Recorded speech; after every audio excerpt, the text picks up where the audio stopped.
My name is Mary Conquest. I'm your host for Safety Labs by Slice, the podcast where we explore the human side of safety to support safety professionals. We move past regulations and reportables to talk about the core skills of safety leadership: empathy, influence, trust, rapport. In other words, the soft skills that help you do the hard stuff.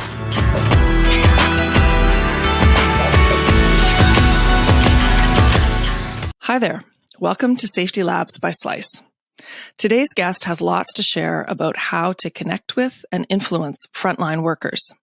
He's also passionate about decluttering safety procedures and the importance of capturing stories to better understand risk. He's serious about fun, as demonstrated in what he does in his spare time, which I will get into in the interview because it has a surprising amount in common with safety training. So stay tuned for that. Steve Harvey is an operations-focused health and safety professional who takes a pragmatic approach to risk. He has extensive experience embedding contemporary safety practices and driving organizational safety culture through the capture of work insights and supplementary learning processes, closing the gap between work as imagined and work as done. Stephen has been in the OHS profession for 15 years and is currently a senior health and safety partner with Origin Energy. His work was featured in the 2017 documentary Doing Safety Differently. Stephen strongly values a collaborative approach to enhance both the employee experience and operational objectives. And he believes in having some fun along the way. Stephen joins us from Brisbane. Welcome. Thanks, Mary. That was what a fabulous introduction. I'm really excited about this. I actually sound interesting. I'm sure our listeners will agree by the end that you in fact are. So let's start with influencing frontline workers. So why is that an important skill for a safety professional? Mary, as far as I'm concerned, it really is such an important skill, and it's one of these things we've really got to harness and get better at. We have the power on that to sort of capture those sort of stories from the front line so that we can sort of influence change, right? So we are the conduit between the guys on the front and the people in the office. That's what I call myself, we're that conduit. So it's really important to be in there doing the work, understanding their pain points, understanding where the risks are. And then being able to share those stories back and to be able to build that trust, it's such an important thing too. So we want to, for me, one of the things that I do is I get right into the front line. I'll have lunch with the guys. I won't even talk about safety when I meet these people. I'll talk about their families. I'll talk about what interests them. I'll talk about sports activities and just really get in there and build those relationships. And then in time, that's when you start to uncover some of the work as imagined that we spoke about in the introduction. Because in some of these larger organisations you have, like, they call it the blue line, black line. I'm pretty sure you've heard you've heard of that term before. I've heard some of the guests talking about it. So I will go in and talk about this as well, saying, hey, so the black line is me, the blue line is you. Where are some of the gaps? What do we need to fix up for you? What do we need to try and do to make work better for you? And I really try and focus on that too. I really try and say, this is not about making safety better. This is about work. How can we improve work? Which in turn will automatically improve safety. So yeah, for me, it's just really getting in there and starting to really forge those relationships and just be a good dude. Just be like, show that I don't think it's too hard for me to show that I'm authentic and that I actually genuinely care for people. And that's what really inspires me, right? That's what people and that's what kind of makes me successful. I'd like to think so.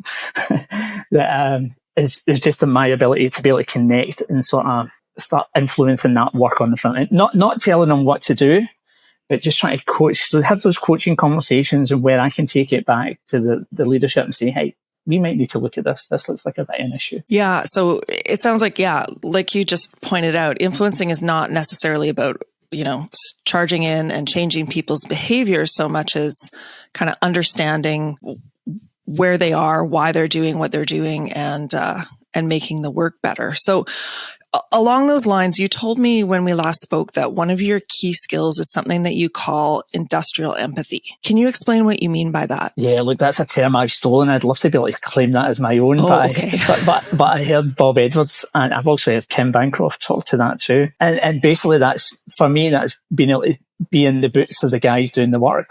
Now, I used to be a car mechanic. I was never much of a car mechanic, if I'm totally honest.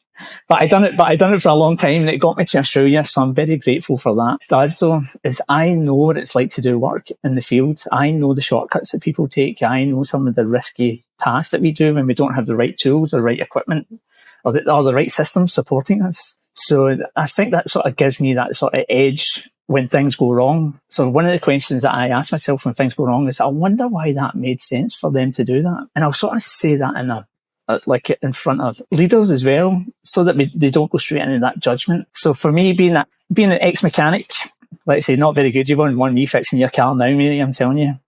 But but it just gave me that edge to understand what really happens in the field. So that's important for your connection, I guess. Yeah, totally. And like when I start telling people, like I actually still say I'm a mechanic, mate. I'm a mechanic. That's what I tell people. I don't tell them I'm a safety pro or whatever. I still talk like I'm a mechanic, and it also just helps me with that influencing. And when where I work just now is heavy transport, and we move quite a lot of things around on trucks. So I'm able to talk to the guys and say, hey, talk me through this. Like, I'm a mechanic. I get it. I'm not an office lackey. So it's just able to, like I say, having that trade background, I think it really does help all safety people. And like most of the safety folk that I know have actually come from that experience. They've had some sort of they've been dropped into a safety role from somewhere. And but the best, this will probably be controversial. I know heaps of people say that on your podcast. This will probably be controversial, right? Stay tuned. This will be controversial. yeah, fire and brimstone. But I actually do think that some of the best are really the ones that have been in the field, and they sort of get it and they understand what it's like to work there. They are the ones that have that empathy with the frontline teams. So that's just that's what it definitely, being an ex-mechanic has helped me be in the shoes of the others. So then if you were to have like a mentee or something, someone, a younger or newer safety professional who maybe hadn't been in that situation, but had gone straight into safety, do you have any advice on how they might develop that kind of industrial empathy? Yeah, get out of the office, get the boots on, and get into work with the guys. You don't need to get your hands dirty. I quite often say to people, these hands are not getting dirty anymore. But I'll sit here beside you and I'll talk to you and ask you questions. I'll do the work. That's my sort of thing. I'll say, hey, I'm not doing the work. I've done my time. But yeah, I would definitely recommend people get the boots on, get in the field, and just start asking great questions about people's work and what they do. And honestly, that'll serve you well. So what makes a great question? You mentioned earlier that you said you'll have lunch with them and not even talk about safety. Yeah. Are there any kind of go-to, like when you just are first getting to know someone, or? Look, I have a pretty unique advantage over most, to be honest, because I have an interesting voice, as I'm sure you can hear. So right away, that makes a great conversation starter. So when people will find me interesting because of my accent, right? Even though I put it on, I'm actually American. yeah. So that's the way that so I'll just start going in, and like say, I'll just say, hey, tell me about your work. What do you do here? What's interesting? Like, what pisses you off about this place? And then just sort of talk to them about the footy teams, and like, I have to give a big mention of Glasgow Celtic. That's my team that I follow in Scotland. So that's those guys. And that's what we talk about football. And then when I started building those, when I've started being a bit softer around me, and I've actually got a pretty good ability doing that quite fast. And then I can start approaching and sort of saying, hey, talk to me about the work. What does safety do that really annoys you? What are some of these activities that you do in the name of safety that you just don't understand, that don't make sense? And I tell you what, be prepared for some of the answers. because some of them can be quite confronting. And normally it's based right at us, we're the guys that have created this work. But also that gives us the power to take it away if we have done it. So yeah, that would again, I just like to make those relationships, because it means I can have difficult conversations with people as well. Once I've built that relationship, if something's not going quite to plan, I can say, hey, let's chat, let's talk about this. How can we make this better? I think just by showing up and asking questions, you're showing them that you're not, hello, I'm from safety and I've come to dictate some new procedure that makes no sense. You've presented yourself as a person, and then it might, you don't want them to hold back. They see you as a person, or they see safety, the safety department, as human. Yeah, absolutely. Well. And I think safety's got a real branding issue. I really do. It's something that, I'm pretty fortunate. Like I say, I'm able to connect pretty quickly, but I've been dropped into other places where safety's an irrelevance. I can think, I was in a meeting once, and I met quite a senior leader of an organisation, and it was when I started a new company, and the lady said to me, "Oh yeah, the safety's where you're where we drop people that we just don't know what to do with anymore. We put them in the safety department." And I laughed, and I kind of reflected on it, and I thought, yeah, that's probably true. Actually, I was one of those guys. And I do know lots of people who have been in that sort of space where we just do not know what to do with people. So where are we going to where do we put them? I know we'll put them into safety. Do you think that a lot of those people then, though, I mean, you've obviously sort of taken up the challenge and, tried to do your level best to make things better, to learn and that sort of thing. Do you think that happens? I would love to. I can give you a good example.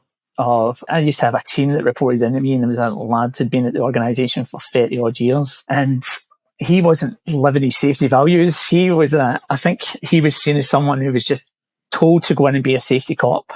Now, I started talking to this gentleman about, the HOT principles, and talk to people about work and being interested in work and learning and trying to get them to reflect on what went well and what didn't go quite so well in their normal days. And this guy was transformed. It was quite profound, actually, when he started saying, he wasn't a reader. I'm a massive reader. I consume books, honestly, and I love podcasts.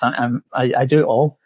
But this guy, he wasn't. So I had to just go, drip feed him some of the HOT principles or some of the safety differently concepts. And then I would say, when you go and meet the teams, just ask them this question. And you could see the difference when he was coming back. And I remember going to do a site visit with him, and I started talking, Mary, and the guy, one of the leaders actually said to me, "Oh, you talk the way that Bruno talks. Bruno talks about learning and improving work and all that sort of thing." And it was really, I was like, "Oh yeah." That day I was like, "Yes, it's working." And I said, "Yeah, it's really brilliant. He talks this, and it's really good that he talks about, the way that work should be done."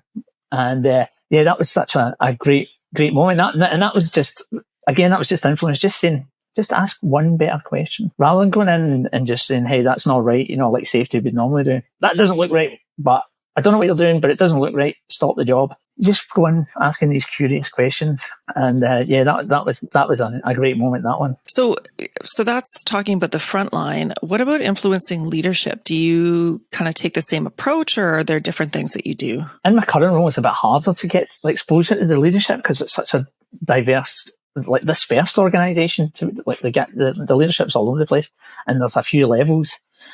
My sort of approach now is, if I can influence the people on my level and the people below me, hopefully that'll create this sort of wave of sort of excellence, right? Safety excellence, and people, and then that'll make the leaders above them a bit curious about, hey, what's happening, or they might start hearing. But I know from a previous organisation, the philosophy that we were using, we had a couple of new leaders who probably weren't comfortable with what we were doing. And it's simply because they just didn't know, right? They just didn't understand. So I would go in the fields with these guys and just sort of say, "Hey, how do you get your knowledge? Is it through books? Is it through podcasts? Is it through research papers? Tell me what you get." And they would go, "Oh, I love reading," or "I love podcasts." And I would say, "Oh, well, here's a podcast for you. Have a listen to this and tell me what you think." Or, "Here's a book. Have a read of this and tell me what you think." And slowly but surely they were starting to turn around, particularly around the high reliability series people kind of like that, like particularly engineers. They go, oh yeah, I kind of like the bit of that. So so that's how I would do it. So it's basically just trying to get in the ear of these guys and just sort of saying, hey, what do you read? What do you listen? What influences you? And then just try and find something that will resonate with them. I can think of a podcast. I know we'll probably talk about this stuff at the end, but there's a podcast called Rethinking Safety.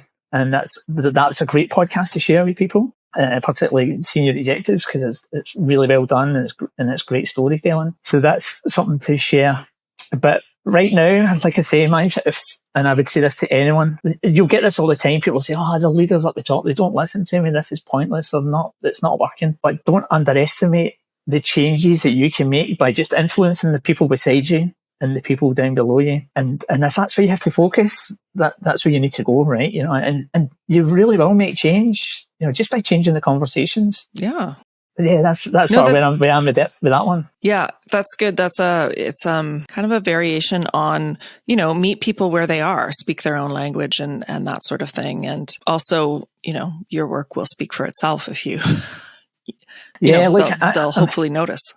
Yeah, look, I'm definitely a big believer in listening to the language that people are using. That you'll get an indicator very, very quickly about the culture of an organisation just by the way that people talk. If you start to hear blame and punishment sort of language, and or else, and right away I will go in and sort of change that and challenge it. I will start talking about learning. I'll start talking about improving, innovation. And why did that make sense for them to do that rather than, and that's uncomfortable as well, maybe, I've been challenged a number of times with people going, nah, he's just an idiot. He's just so but you just have to be dogged. You just have to be true to your values and just keep going for it. It will be challenging, but it will be worth it in the end, trust me. So one thing, speaking of listening to people, you emphasize the importance of collecting stories as in addition to quantitative data. Like when you're looking at risk and trying to understand it, you've said that the numbers are great, but they're not the whole picture. And you really need this kind of story or testimony or anecdote. So why do you think that that's an important dimension that adds understanding? There's a great quote from a guy called Greg Smith called, excuse me. He says, safety is a narrative, not a number. And it's something that's really stuck with me because I was at a site, a site yesterday and they had all this zero plastered all over the place. And then to walk through that, you'd be like, oh, geez, that's quite, this is, I don't quite, if I could tell the story of this work, it would be a lot different to that number on the front door, if that makes sense. Just from walking around and listening to people, you think, well, that number doesn't make any sense. But I think we get these recordables and LTI rates, and they just sort of, we're always looking to trend them down, we need them close to zero as possible. And it's not capturing the true stories of what's happening. You could change a light bulb in your office on a sort of wheelie chair, right? And the wires could be hanging down, right? Oh, I've never done that.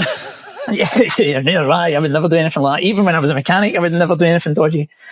But what I mean is, we could do work that's not quite as safe every single day, but never have an accident. So that's going to show in their trending rates, right? That's going to show in these LTI rates or the TRIFR rates, because people go, everything must be great because nothing's happening. But when you start digging deeper into the stories of the work, when people start going, hey, I use a chair with wheels to work at heights. You go, what? I don't have a harness when I climb up on top of this excavator, or there's no barriers around this excavator and I have to climb up it every single day. That's when you start clearing that stuff, it's like, okay, it's only, and it's not if it happens, it's when it happens. Right. And that's sort of the difference when you're looking at risk, right? Mm-hmm. As opposed to what has happened. Yeah. Sorry. yeah, totally. And just when I was talking about if and when, that's something I really encourage people to do as well. Don't talk about if this happens, because then that gives someone an escape route. They'll probably go, that doesn't happen. But when you change the question to so when this happens, how do we control that? How do we respond to this? And it really offers some brilliant insights around how they would react and respond. So that's, in terms of going back to the qualitative data, I just think the stories tell so much better than what they do the numbers. Because when you look at the numbers, I'm really the wrong guy to ask about this stuff now, because when we look at the numbers at where I am now, I'm just like, la, la, la, la. You know, what's so what's lying behind this stuff? You know, we've got this amazing data, but what's it telling us about what's really happening out there? So we talk about critical control work, work insights and verifications and all that sort of stuff. You know, this is when you can capture the anecdotal stories and you know, watch how people interact with these crucial systems. That's really a number's not going to tell you how that work is done unless something goes wrong. Yeah. So that leads me to my next question is whether when you're collecting these stories, do you have kind of a systematic approach? Like, are you already curious about a particular thing, or is it just sort of less formal and having to do with the connections that you were talking about earlier? Look, it really depends. I've quite a few times I've just basically asked a couple of questions, and then it's led me on this sort of path of discovery. I can think of one a number of years ago. I was in the field, and the guys were working this big excavation, and I was like, wow, you know, it's pretty massive. You know, how's that controlled? And then they just said to them, but Steve, you should be more concerned about this one. We have to climb up on the top of the truck. And I was like, what? You know, yeah, we have to climb up on top of the truck to do this work. And I'm like, oh, wow, that's interesting. And then that led me to go to other people and sort of say, hey, tell me about how you do this. And I'm like, oh yeah, we have to climb up on top of the truck. The top of the truck is it's pretty risky. And then you say, well, why are you not telling us? Why are you not why don't you tell us this stuff? It's like, we just don't. We just got on with the work. We just get on with the job. So that's when, and then that's a good opportunity for me to go, hey, I think this is a big issue for us. Maybe we need to run like a learning team, or you know, get a group of the guys together and just sort of talk through and find out what's really happening here. And that's when you find out, hey, it went from me just being on site looking at a big excavation to being this, hey, we've got this working at heights issue. So that was that's really how it happens. It's just about being curious and asking some just better questions, and also being sort of trustworthy enough that people will talk to you and tell you this stuff's happening. Yeah, for sure. One of the things that I think you do that maybe helps build that trust is you call yourself a safety performance professional, and you're talking about how that you're unpacking the bureaucracy that slows people down. And I'm pretty sure that bureaucracy is fairly universally hated by anyone who has to just get on with the work and get the job done. So tell me a little bit about that. Yeah, like the decluttering stuff. This is the hardest thing that we can ever do in safety, because as soon as we start having the conversations about what we can get rid of, you start to see a few nervous twitches, and then people just go, but we need it, we need it. This is, the regulator's going to ask for this stuff. And then you ask the question again, say, hey, do you know this? How do you know the regulator's going to ask for this? And they might, but do we really need it? Let's research it, let's try and understand what we really need.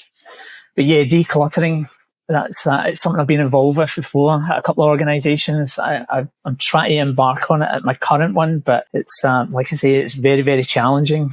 I know from experience that when we take documents away, people will create new documents outside of the system because they need that. It's like a safety comfort blanket. It's almost like, oh no, we just need to do this. We just need to sort of we're taking this away, but it just doesn't feel right, and we're like, no, it's fine.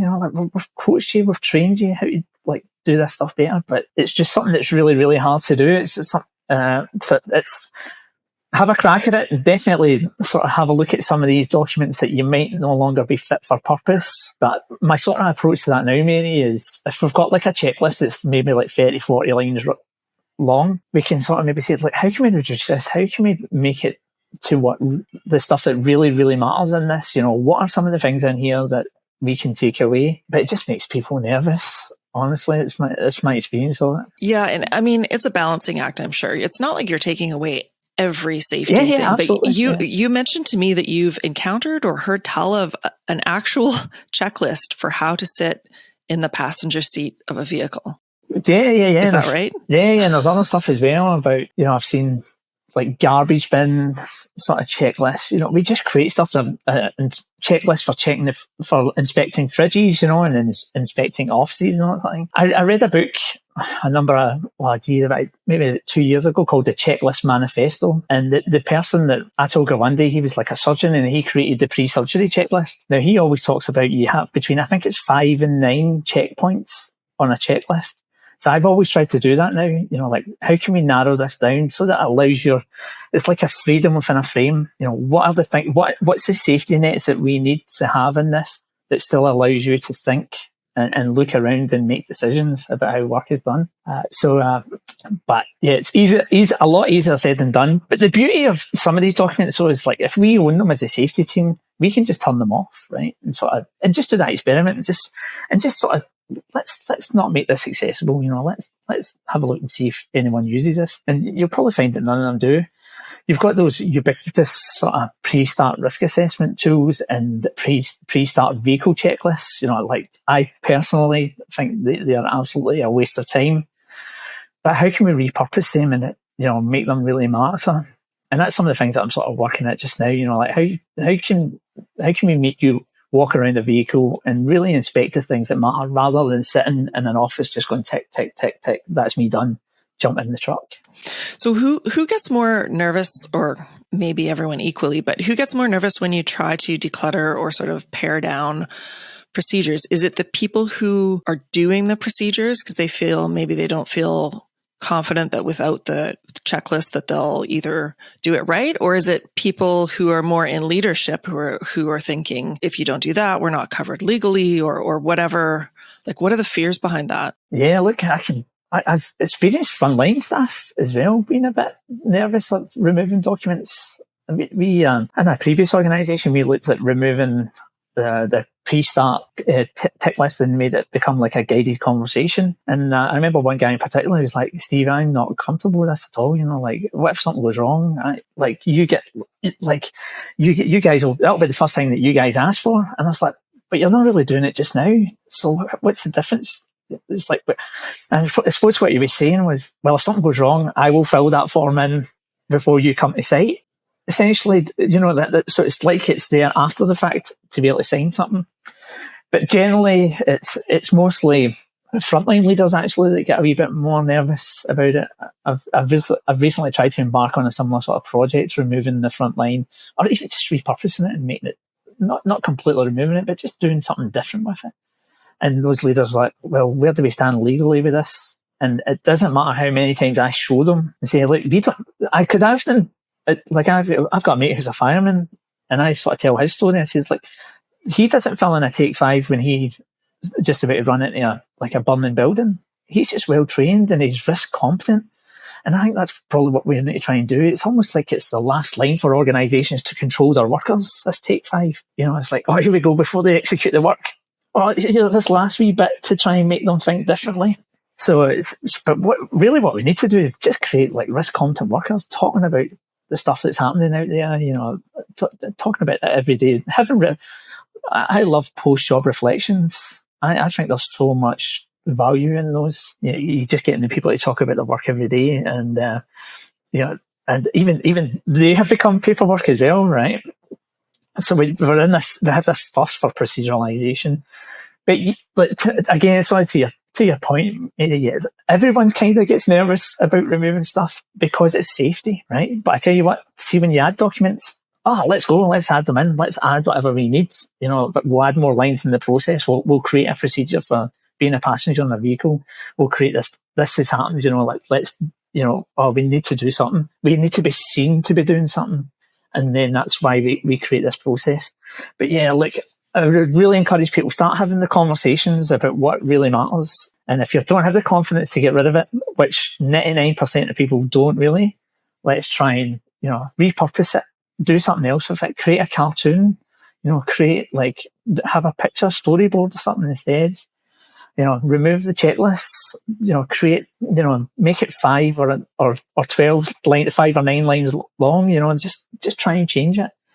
But yeah, we've got a long, long way to go, I think, before we really start being brave enough to remove this. And we need lawyers and those guys to help educate us. There's a few of them out there that are sort of really telling us that these things are not really that valuable unless you're actually following them to the letter.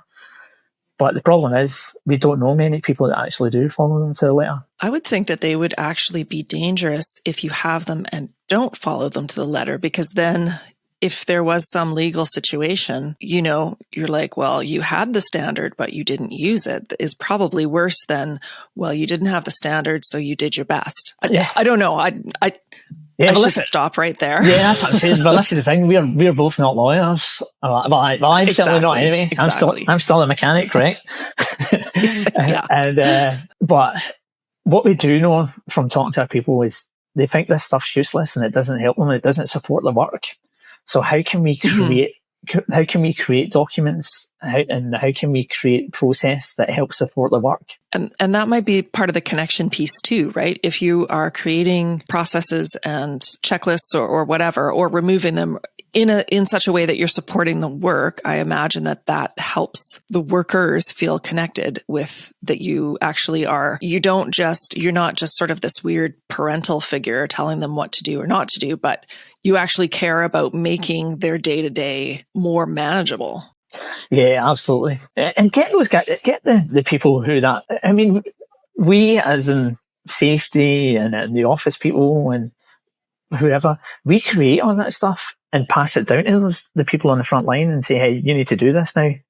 And they're like, what? Like something else? I mean, and we haven't got them involved in the design process. In fact, I've only ever known that once. I mean, I'm sure it happens heaps of places, but in my own experience, I've only known that to happen once when we created the guided conversation. We actually went to the field and said, hey, what questions do you ask yourself when you do this work? And then we just sort of created a conversation piece from that. It was nothing. How often do we use difficult and complicated language when we're writing procedures and process, and stuff? Like people just can't make, mechanics can't make sense of it, right? People just can't make sense.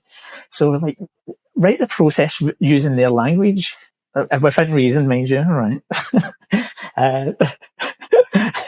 But help them engineer and design the process, right? But we don't do it a lot, unfortunately, because the guys don't have time to come off the tools. And that's true. You have to support them in having that time, right? They can't be like, okay, you've called me over here, but now I'm nervous because I'm not going to meet a quota or something. It has to be clear that, no, we support you. It's okay. So I'm going to switch gears here. On you go. Speaking of mechanics, and say that in the intro, I alluded to what you do in your spare time. You are a stand-up comedian. Loosely. I have certainly done a few shows. It's the most nerve-wracking thing I've ever done. I can imagine. But the reason that I'd done it was just so I could make safety better, right? But I know it sounds... It's something I've always wanted to do. I've always wanted to have a crack at doing a bit of stand-up. But I figured if I could do it, and it would just make me a better communicator. I'm hilarious anyway, right? So... But it was actually, I'd done it just so I could make safety fun. That's one of my sort of values, is having fun. But what I didn't sort of know at the time when I started doing it is that how much the writing can influence safety. So I am basically writing every single day now. I think that's what I enjoy more actually than the actual performing, is the writing process, because you can see the banal and everything, right? And you hear these conversations, you're like, oh, that's hilarious, I'm writing that down. And then when you see it, you're like, oh my God, we make people do this stuff, or, this is absolutely crazy. But there's some other, some other interesting concepts in the writing. I've done training in this, and one of the things that the girl was talking about with us was just stand in a different location and have a look at the same thing, right? So let me try to explain that easily. When you have your dinner at home, you probably sit in the same chair every single night, right? Because I know I do, and I sit in the same spot in the living room and watch the telly in the same spot. So basically try moving somewhere else, move in a different direction and then sort of see what you see then. And it's so true though, how many times do we just sit in the one spot and just look at work or whatever, rather than just moving around and sort of seeing it from a different angle, or even just seeing life in a different way, look up and do that. So that's what I've been there. So basically I've done the stand-up to try and make safety better, but trying to make safety funny is a whole different matter, Mary. I think we'd lose I think we're scared of humour in buildings, and I think we're scared of humour in the office. Like I think we're scared of offending people a lot, which is frankly something I don't really worry too much about. I definitely don't go like super offensive or anything like that. But I make fun of the company, and I'll make fun of me, and I'll make fun of safety in general, and that sort of stuff. And it just it just makes for better conversations. Well, I think too, you mentioned something about a stand-up show about the performing part. Is that when you're not headlining the new Netflix special, when you're not a long way from Hannah Gadsby or whatever, right? You get how much time on the stage? Not very much. No, like you get 5 to 7 minutes, and I tell you what, if you go over, if you go 6:59, you're getting the hook to pull you off. So you only basically get 5 minutes, and particularly when you're away down the line like I am. I'm normally the first one on when everybody's still sober, which helps me a lot.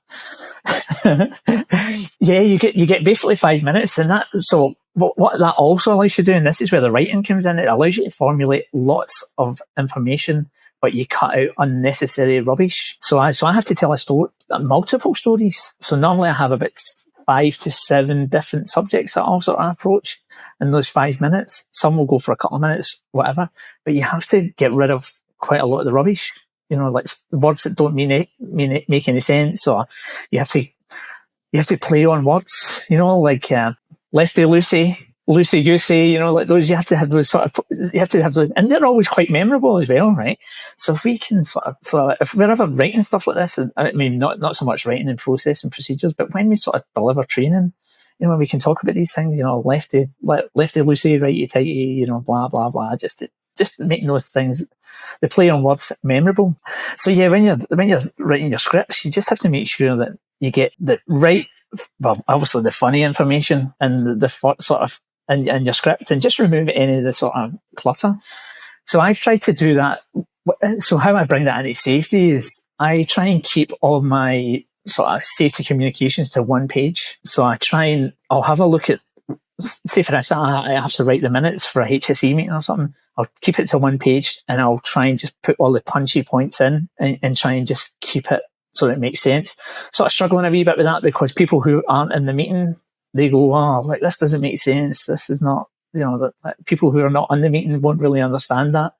So I'm still a work in progress. But I sort of call it the Twitter philosophy, how can I get, how you used to have 140 characters in Twitter? So it's how can I get maximum information into that 140 characters? Well, and that's true for safety training. I mean, I don't personally know the stats, but I know that, people's attention span is very short.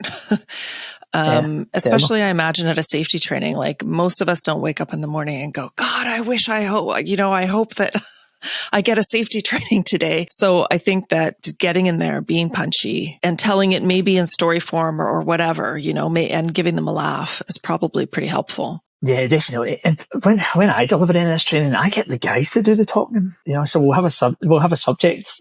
Yeah, people have been saying to me, like, you talk too much when you do your toolbox talks. And I didn't talk at all. I just started the conversation and facilitated the conversation. I've had that. I used to work for a labour hire company. And when I would do my toolbox talks, people would come in and say, hey, that took too long. Normally our toolbox take about 15, 20 minutes. Normally these toolbox talks take about 15, 20 minutes, but yours are taking longer. And I was like, yeah, that's because I'm asking. I'm not just going through the motions and telling them and going through I'm actually interacting with them and letting them tell me what you need to do. So yeah, even in safety training, if we've got a subject we need to talk about, I try and make it a safe space as possible. I'll even crack a joke about, right, everyone's dignity has now left the building and shut the door. Boom, you're mine now. We're going to have a good chat about this. And I will make sure that everyone's involved. I will actually, and not pick on people, but I'll say, hey, Dave, what do you think about this? Or Steve, what do you think of this? And then once they start talking and they're feeling safer, you can't shut them up. But it works for me. I don't know if it works for everyone else, but it certainly works for me. And again, I think my voice and the way that I bring humour into safety works well for me. So some of your safety values that you've talked about include fun, connection, and experiences. To me, it sounds like you could easily just be describing stand-up, like just as easily as describing safety. Does that ring true for you? Well, they're my own personal values as well, right? So I definitely bring them in my work environment. I definitely know if you're not working to those values, then you're going to be pretty miserable. So that's why I try and bring fun and joy into everything I sort of really touch. Like even if we're having quite a serious meeting, I'll probably throw in some comical line just to try and break up the bloody beigeness. Like the companies are really beige and boring, right? And I don't think that sort of, I'm not quite sure where it comes from, because I'm pretty sure the leaders at the top don't want their organisations to be beige and boring, so where does it manifest from? And why do we always think that we need to be serious all the time and be professional? It's like, why do we have to do it? So like, that's why I always try and crack a funny and have a bit of a laugh and anything that I do, particularly when it comes to safety, because it's such a bloody banal topic. Yeah. Well, I think I'm sure it's appreciated. Like, I think most of us, it takes effort to be quote unquote professional, whatever that totally means. And if you can tell jokes and relax a little bit, then you can be a little more authentic. Yeah, like, and to being authentic, I think if I am me, if I do go and take the mickey out of people, I really know that I've connected with folk when they start taking the mickey out of me. Like I when I walk into a toolbox store, they go, "Oh, here he is," like, "Oh, look at this guy." That's when I know I'm starting to make a difference. And I'll start to hear stuff, and that's when I'll start to, be able to capture some of those insights from the field around what's really happening. And then, just spend the time with people. I wanted to ask too, you also use social media and memes and that kind of thing in your work. What social media platforms do you use, and like, how do you use them? What do you use them for? Yeah, like basically I only use Instagram right now, but okay. But I do have a TikTok page, but I'm just not brave enough to put myself out there quite yet. I am working on it. But like, for 100 years, Mary, we've basically gave people a bit of paper to say, here you go, here's a safety alert, right? We're trying to shift 100 years of thinking, essentially, right? And you know what it's like. People will get these safety alerts and go, all right, cool, whatever, where's the sign? Yeah, I've read it. But they haven't really, right? So I have my own little safety boy sort of Instagram page where I just capture some of those sort of, when people post those sort of crazy videos online or stuff. Like, I've heard people saying they call it like safety porn, but I actually use it in a sort of different way. I know people don't like the judgmental comments that come after this stuff. But what I found in the past, and I've not been able to do it as much in my current role, but in the past, when I was sitting in toolbox talks, people would get these safety alerts and go, all right, cool. Can you tell me what's happening on Safety Boy? And we'd go through some of my sort of stories, and we'd go through some of the videos, and we'd just have a talk about it, like particularly like trenches and sort of people working around it, like excavations, or people working at heights, or maybe some of these falls that were happening around, and we could like have a nice, sensible conversation. And if I did hear judgment, I could call it out. Because obviously I'm driving the conversation. So if people go, "Oh, he was an idiot," well, I go, no, hang a minute. How could that happen with us? Can it happen with us? And then they would probably go, well, no, it can't, because we use this, or we've got these controls in place. That would never happen here. So it just changes the conversation. And when you actually see something rather than read it, like, it's something that really annoys me too. Like, people don't read documents, they scan them, right? That's what they do. They just scan them. So if you put something up there that's like 15 seconds long, you'll get more information in that 15 seconds than what you will read in a massive document, right? I'd argue you probably wouldn't take much from the document, to be honest. But at least then you can see it and you can have these conversations. But I also use my sort of Instagram feed for, like I was saying earlier, I read a lot. So I sort of it takes me ages, maybe it probably takes me longer to sort of read a book because I do this, but I will type in stuff that means a lot to me, or I'll take a picture of a screen dump or something like that if I'm using my Kindle stuff, and then I'll put it in my Instagram stories.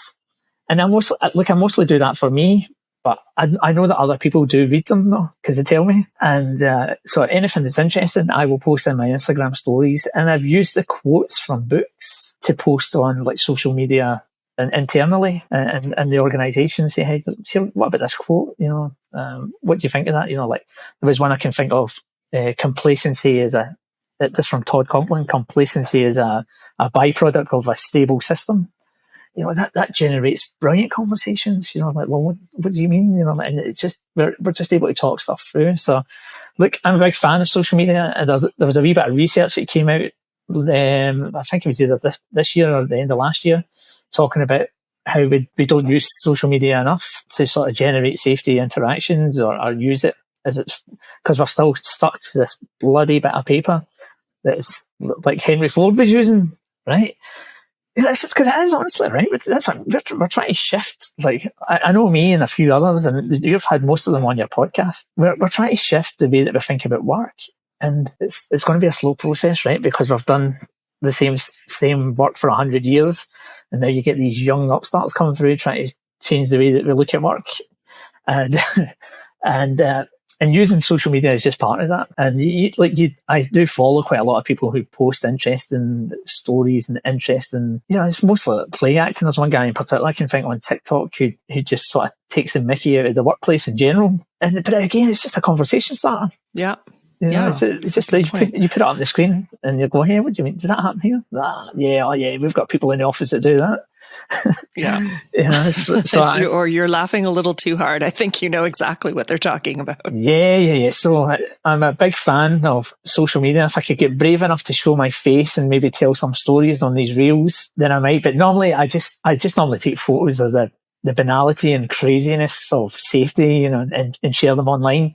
Some of these signage that you see around the place, like hot water is hot, or this knife is sharp, or there's one photo in particular on Safety Boy that inspired the page, actually. It was a stapler, and it said, aim away from face. And, right? And this stuff, but also when you see these on work sites, you actually get a feeling for what they really think about safety. If I go into a kitchen and I see all this knives are sharp or toaster is hot or there's warning labels on hot water and stuff, that to me is a red flag. And right away I will want to know how they manage high risk work, or more likely how they don't manage high risk work, because they're so busy focusing on the stuff that doesn't matter. Whereas you should be flipping that, is focusing on the stuff that really does matter. Well, I think it shows a lack of trust too, right? Like, I mean, you got to trust that your employees know that knives are sharp, I hope. Yeah, I always think... kitchen knives. Yeah, I know, right? You see quite a lot of things about prohibited items. And I was in an organisation a number of years ago, and they asked me to deliver a toolbox talk on knives. So I was like, no, I'm not doing it. And like, Steve, it's come from corporate. You need to do it. And I was like, I'm not doing it. If we can trust people to drive 30-ton garbage trucks around schools and heavy traffic and flip these things over their head, and if we can trust people to do that, we can trust grown men and women to use a knife. And that was the last I ever heard of that conversation. But it was just when you start to compare it to other things, so we can trust people who run these major facilities, but we can't trust them to use a knife. Are we really going to end up with a fatality case if somebody cuts himself? We don't want people to hurt themselves. We definitely don't want people to have traumatic cuts from using a knife. But it's like I was talking about earlier, Mary. We need to create risk competency. We need to talk about that. Hey, if you see somebody using a knife wrong, let's have a chat about a nice way to do it, or use your products, right? and do you know what I mean? It's like we have to make sure we have to. I know it sounds crazy, but maybe we do have to teach people how to use this stuff.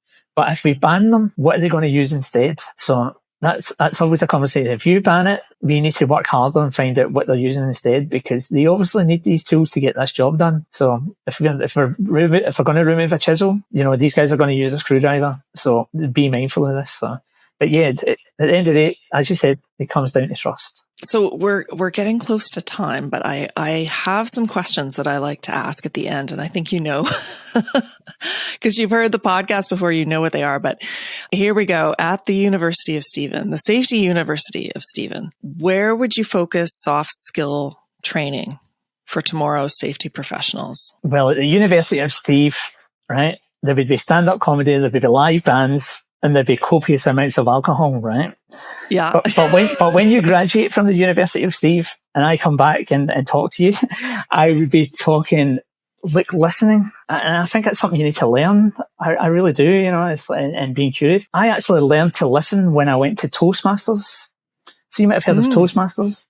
I have, yeah. Yeah. So I went to a Toastmasters course in Brisbane, and just for our readers, that's you learn public speaking, right? That's sort of the main, yeah. Yeah, you just learn how to communicate better. Because when I came to Australia, I was always worried about my accent, right? And like if people would understand me, and it turns out it's fine. But I hope it's fine. We'll soon find out if you get people going, "What the hell did he say?" But they taught me how to listen, and it was quite amazing actually. So when you're having these conversations with people, you can actually, they have this and ah counter.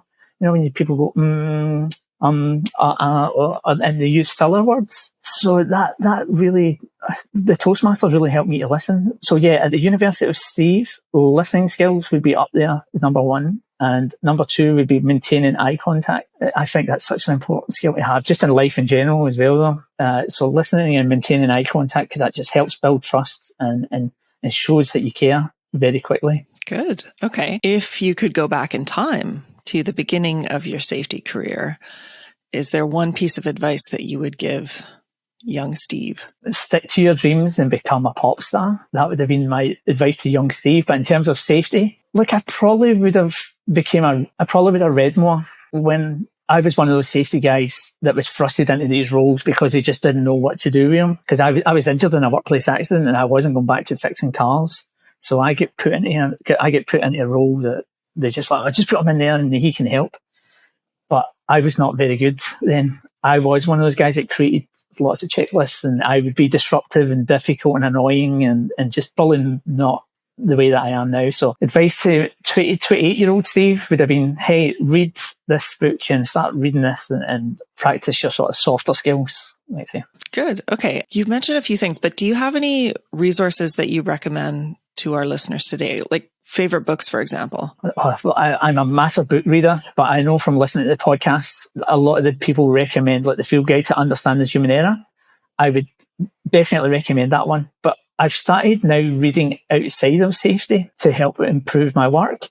And there's one book that's really inspired me, and I think it's going to be the future of the safety profession. It's a book called The Ministry of Common Sense by a guy called Martin Lundstrom, I think it is. But you'll never forget the title, The Ministry of Common Sense. It is a brilliant read, and it talks about all that craziness that I spoke about earlier. Why we bring these crazy rules in and people can't work, because we've lost our empathy in the workplace. We've lost our connection with the customers. So have a read at The Ministry of Common Sense, because I believe that will be our career in the coming years, going in there and trying to get rid of all the rubbish. You heard it here first, folks. Just remember that. So next I ask where people can find you on the web. You've already mentioned Instagram. What's the actual profile? Yeah, well, you can get me on Safety Boy, but Boy is BHOI. Again, that's a homage to my football team in Scotland. So you can get me on Safety Boy. I share some pictures. I share lots of stories, but mostly I will share quotes from books that I read. So if you have a look at my Instagram stories, please you have a read at some of them. There's quite a comprehensive collection of contemporary safety books in there, and some others, The Ministry of Common Sense being one. So you can get me there. You can get me on LinkedIn. I'm definitely pretty active on there. Please come and say hello. Actually, going back to Instagram, please don't be offended if I don't follow you, because I like to keep Safety Boy free of dinners and pets, because then that means I can share the stories, and it means my whole feed is taken up with, safety activities and that sort of space. So, but yeah, that's where you'll find me, and you can see me in those places. Always happy to catch up, always happy to say hello. And this has been great. It's been very, very enjoyable, Mary. Thank you. Yeah. Well, yeah. I'd like to thank our listeners, of course, for tuning in, and thanks for lending us your time and your wisdom and your stories. No, my pleasure. This has been great, and keep up the great work. And lastly, of course, my thanks to the Safety Labs by Slice team. You are fantastic to work with, and that is no joke. So bye for now.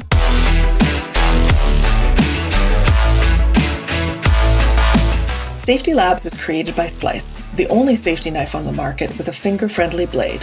Find us at sliceproducts.com. Until next time, stay safe.